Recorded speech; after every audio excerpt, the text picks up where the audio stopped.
રહ્યા છો NN news. હું છું એન્કર અર્પિતા પટેલ. હવે જોઈએ અગત્યના સમાચાર.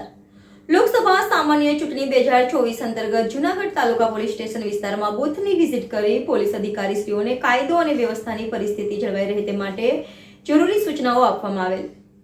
Reporter Girish Chorwada, NN news, Junagadh. દર્શક મિત્રો, તમારી આસપાસ બની રહેલી નવી ઘટનાઓ વિશે જાણવા માટે એનએન ન્યૂઝને લાઇક કરો, શેર કરો, સબસ્ક્રાઇબ કરો અને બેલ આઇકન પ્રેસ કરો, જેથી આપને નોટિફિકેશન્સ મળતી રહે.